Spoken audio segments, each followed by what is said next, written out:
going on? Thank you so much.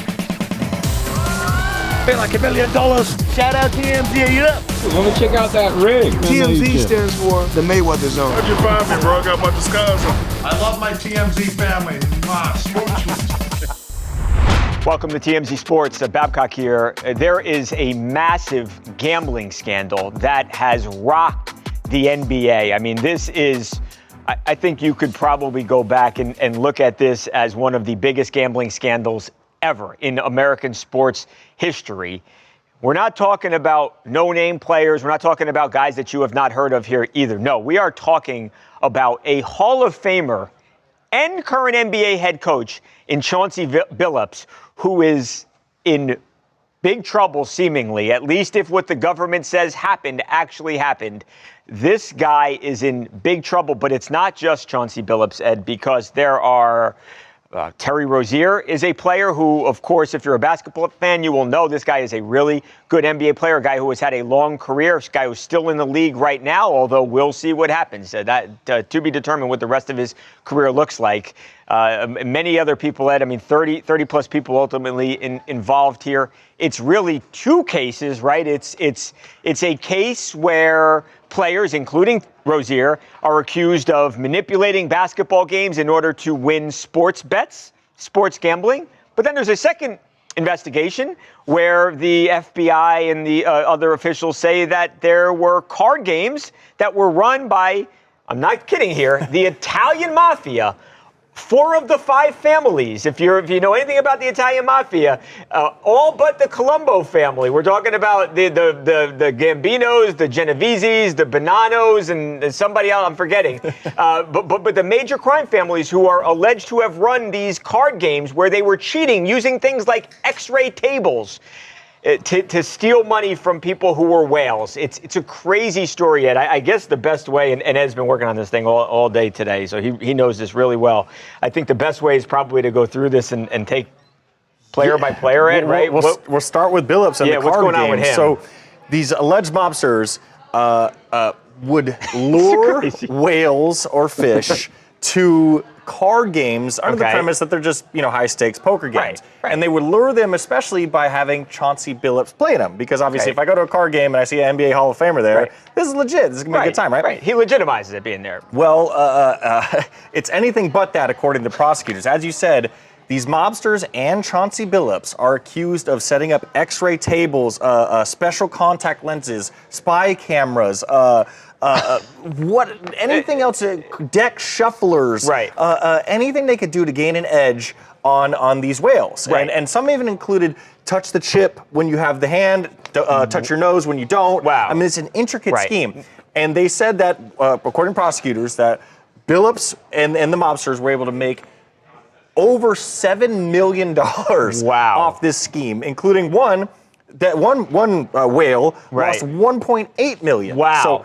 So this is not like, these games are almost certainly illegal just by themselves. If you were to have an underground poker game somewhere in the country, not allowed. You can't do that. You can't be gambling like that. But the fact is that this was not a fair game where everything was on like the up and up, like Ed's saying. I mean, these were designed by these alleged Italian mobsters and the basketball players, including Chauncey Billups, who I think Ed can tell us, we've got some court documents here that suggest that just on one occasion, Chauncey Billups got paid $50,000 for one of these games to attend it. But that it was not on the up and up. It was not on the level. And you basically had guys who were targeted as whales, as people who had a lot of money, who didn't know what was going on, and they were essentially stolen from. They had no chance to win these games because everything was stacked against them. And it goes even further. So they say Billups was one of those people that they used to lure. Right. Well, Damon Jones, you guys remember him, or at least I remember mostly from the Cleveland Cavaliers days. He was LeBron James's running mate. Yeah, and I think he was a coach on the Cavs. He was a coach from 2016, 2018 on the Cavaliers. According to prosecutors, when Billups couldn't fill in the role, Damon happily filled in for him. Wow. And in fact, they have some text messages that they say are from Damon to the co-conspirators. And you can see them on the screen here, with one saying that, I know what I'm doing, like, you don't have to coach me up on this, let me hibachi like Gilbert Arenas. They also said he asked for like a $10,000 advance to sit at one of these. So wow. So that's the poker aspect so of that's it all. Poker. Right. And Jones is the perfect segue into the next aspect. He's involved in both, because allegedly. he's actually involved in the second gambling scandal that the prosecutors dropped on the sports world this morning. According to the FBI, FBI Director Kash Patel, there was a large-scale movement amongst NBA players, including Jones and Rozier, to affect the outcome of games, or at the very least, affect the outcomes of prop bets. Right. In Jones's case, he's accused of giving away confidential information about players on the Los Angeles Lakers that he was able to gain that nobody else was, to people outside of the organization that were able to bet on it and win money. Right. And in Rozier's case, as you mentioned on top of the show, he was accused of pulling himself from a game so anybody who bet the under could hit the under. Right. If you're not familiar with those prop bets or betting, period, you don't just simply have to bet on who wins the game. You can bet on how many players someone like Terry might score. And the allegation is he goes and tells his friends, hey, guys, I'm going to fake an injury today and ask out of this game. So maybe the over-under, I'm just guessing, making this up, maybe it was 14 points that day. Terry says, I'm not going to score 14 points to my friend XYZ. Go place a bet. And they claim that those friends then placed $200,000 worth of bets just on that one game. And who knows how many other times this allegedly happened, and because of that, they won tens of thousands of dollars just on that night. And again, I think I said this on the stream, it calls into question the results, because how do you then look at that game as an NBA fan and have any faith that, okay, this is what would have happened if Terry Rozier wasn't allegedly cheating? Because that's what it is. It's cheating. I don't know, Ed. This is really explosive stuff that this is big. This is bad for the NBA. Really, really bad. For what it's worth, the NBA is appearing to take it very, very seriously. Okay, yeah. Both Rozier and Chauncey have been suspended basically indefinitely and without pay and all that stuff. Damon was not affiliated with the NBA currently, so there's nothing they could do about that. But they said they're cooperating with authorities and they're taking the matter seriously. Mojo, what are you thinking here as a guy who obviously was a player? I know when you were kind of playing football, the betting wasn't, it was kind of shunned still at that point, let's be honest. Very different world now, but still, Mojo, I mean, got to be shocking for you as a guy who has been a part of teams before. I mean, forget betting on football. I used to think betting on professional wrestling, which is a scripted business, was crazy. I mean, this takes it to a whole different level. I mean, pro wrestling, you bet on like who's going to win the Royal Rumble, 1 out of 30, are your odds. And even then, people had a lot to say. This is a completely different situation. And of course, as you guys just went through, there isn't just one massive scandal we're talking about. There is two. Obviously, a couple of whales, millionaires, billionaires losing big money. That is one thing that's bad enough. Now you're talking about the NBA as a whole. This is nuts. I mean, look, as a guy that played sports, in 2 different sports leagues, if you want to call it that, you see people that had bad days, right? And, in your mind, you're thinking, man, that dude's trying to throw this game on purpose, or he's clearly not trying to be as bad as he, you know what I mean? Like people fall short, and you sometimes wonder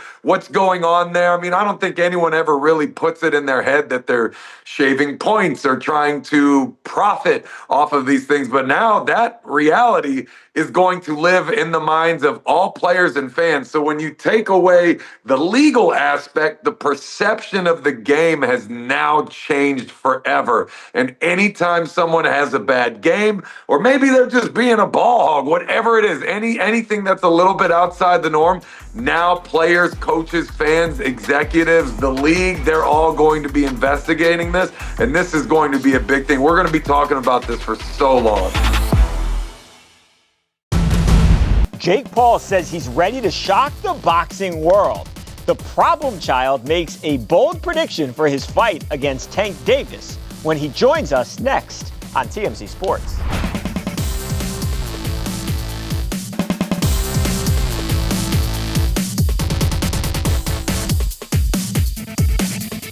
Welcome back to TMZ Sports. Babcock here. We're now just we're weeks away from one of the biggest fights of the year. The man right here, Jake Paul, the problem child, returning to the boxing ring.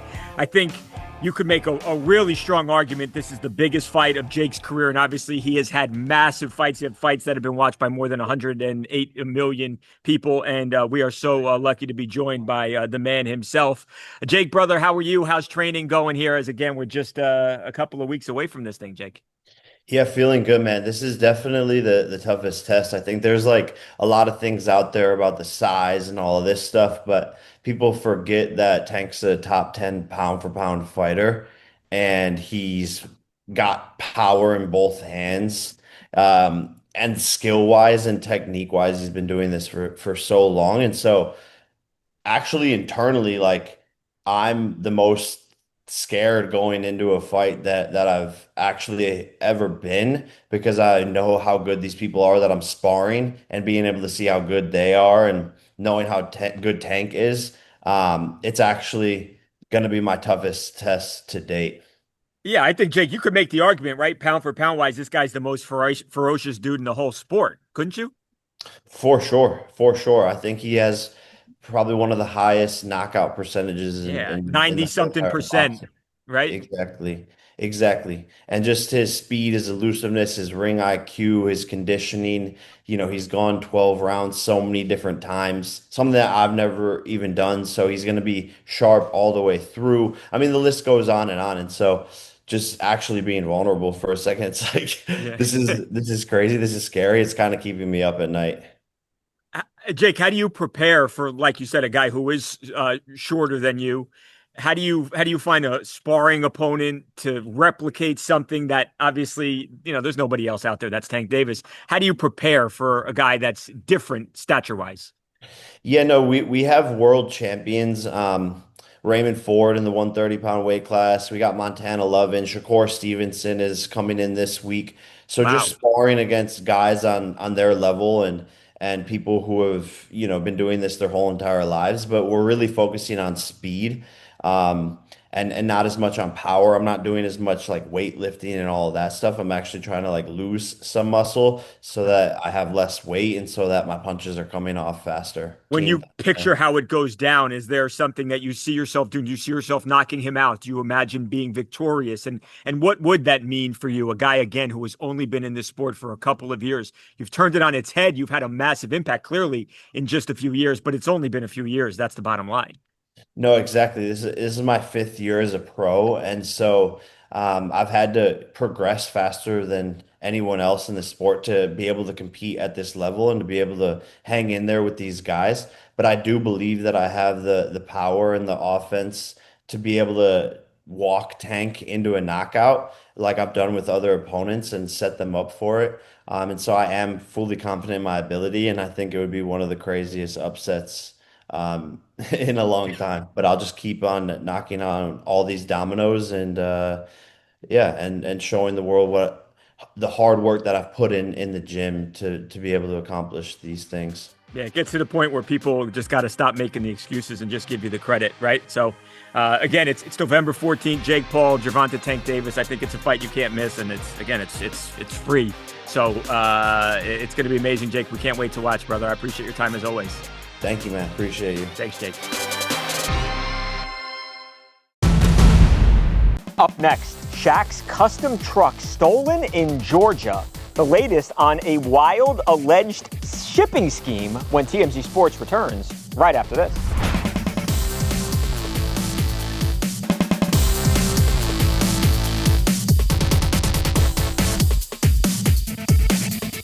Welcome back to TMZ Sports. Babcock here. Mojo, this is a crazy, crazy story involving Shaquille O'Neal, who allegedly had his near $300,000 brand new 2025 Range Rover stolen from him. But it's the way that it happened that's really blowing my mind, Mojo. So get this. Shaquille O'Neal purchases this new Range Rover, black, beautiful Range Rover that he has a kind of hooked up, customized by a custom car place. As we know, Shaquille O'Neal is a pretty big human being, as you might have heard.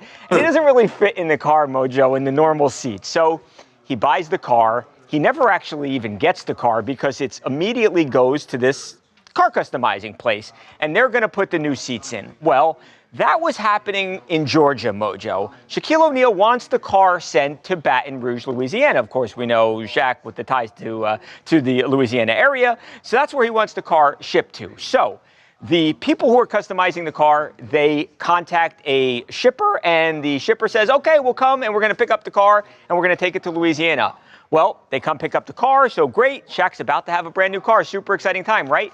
No, wrong, Mojo, because that car has now been reported stolen.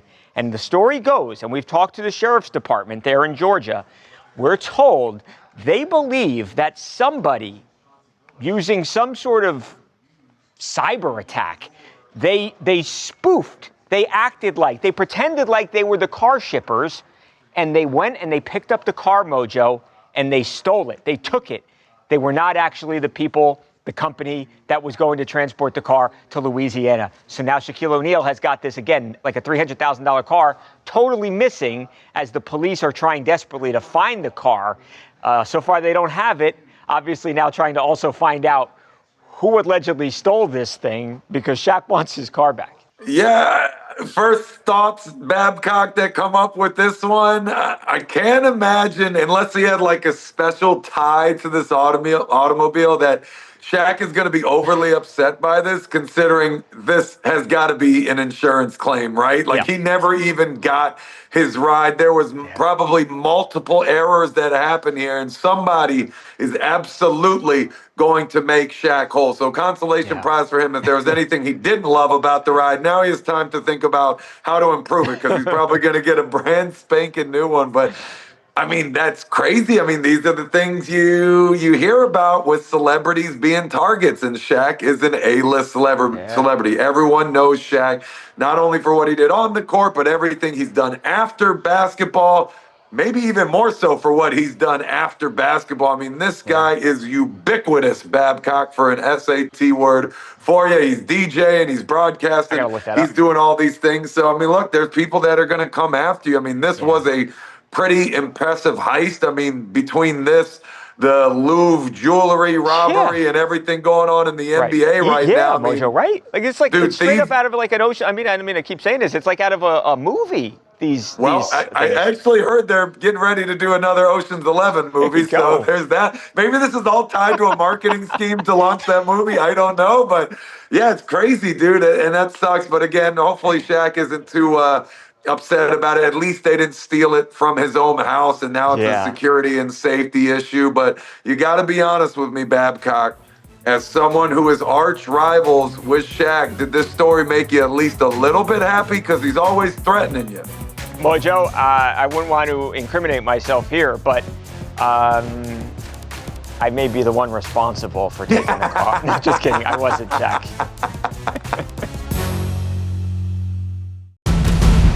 On the eve of the World Series, what should the Dodgers and Blue Jays expect as baseball spotlight shines right on them? We'll ask a former World Series MVP when TMZ Sports returns right after this.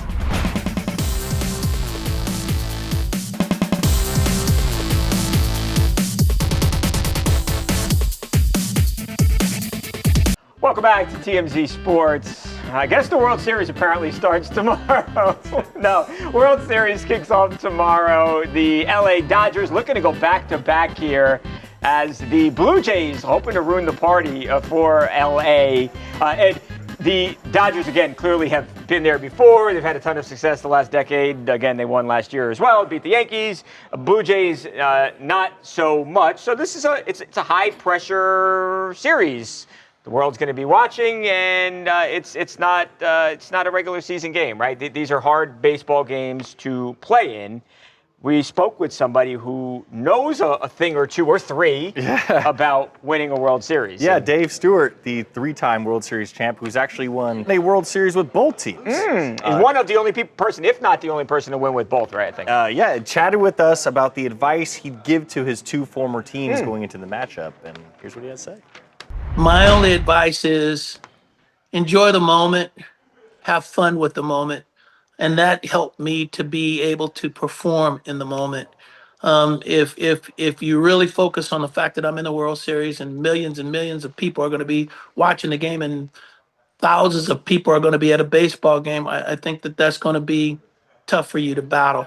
But when you look at it for what it really is, going out and having a great time performing in front of millions of people, doing what you do naturally, I think that that makes it a lot calmer atmosphere and it makes it a whole lot easier to play. I would think that would be great advice. It's probably just easier said than done because how do you I think the guys who have all the success, like the Derek Jeters who can come through in those big moments, they can see it as a regular season game, even though when you know it's not. It's interesting because earlier this week we talked to Joey Fatone about the advice he gave to Bad Bunny about the Super Bowl halftime show. It's very similar, like enjoy the moment, try to be in it, but how can you possibly? Like, It sounds cliche, but I think it's real. You go out there and you try and it's just like every other game you've played in. Don't build up and amp up the pressure in your mind to where, I can't do anything bad, I can't strike out, and then obviously it makes it that much harder. It's a hard enough game to begin with to hit a baseball, and why add pressure and make it even more difficult on yourself? I think it's going to be a fun series. Look, is it as appealing as Yankees Dodgers last year? No, but the reality is the Blue Jays have a really good team. They've got a good offense.